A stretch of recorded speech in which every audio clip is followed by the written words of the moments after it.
Michael Jordan is launching NFTs on XRP. I bet you didn't even know that XRP had NFTs. I bet you didn't even know that there was an XRP NFT marketplace. And you're probably wondering, why did Michael Jordan choose XRP? Well, he didn't. Ripple and XRP chose him. We do know that Ripple has a $250 million fund for creators, agencies, and marketplaces to grow their NFT ecosystem. And the news did not mention if the funds came from this fund or from outside sources. Also, it didn't mention that Michael Jordan was paid at all or how much he was paid. But there is a 100% chance that Michael Jordan was paid to put his NFTs on XRP. And what we do know about these NFTs is that the first batch of NFTs is expected to hit the market in Q2 2022, meaning April, May, or June. And when it comes to celebrity NFTs, putting Michael Jordan aside or even XRP, generally they do not do well, whether it's Logan Paul, Jake Paul,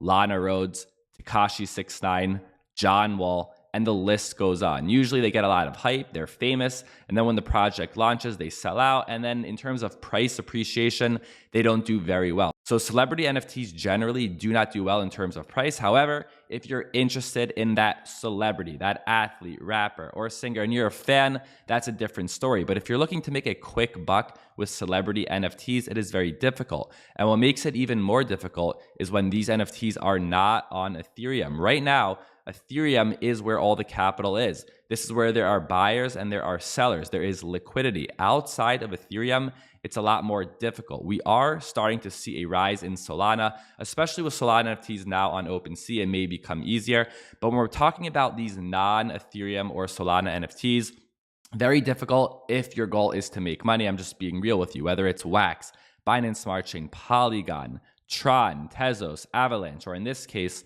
XRP, you need buyers and you need sellers and you need capital.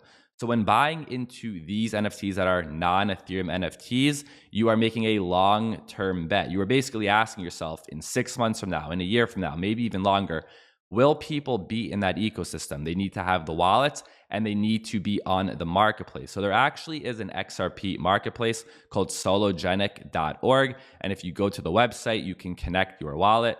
For example, Solodex, an XRP wallet, Ledger, and a few others.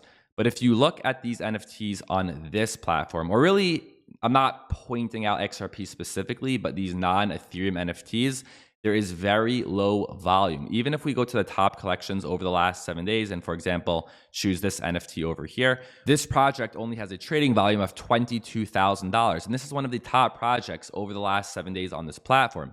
So outside of Ethereum, it's a long-term bet on will people use that platform in the future. If you're looking to make quicker money, it's going to be very difficult. Can you do it on XRP, Avalanche, Near Protocol, Tezos, Binance Smart Chain? Yes, you can. It's just unlikely.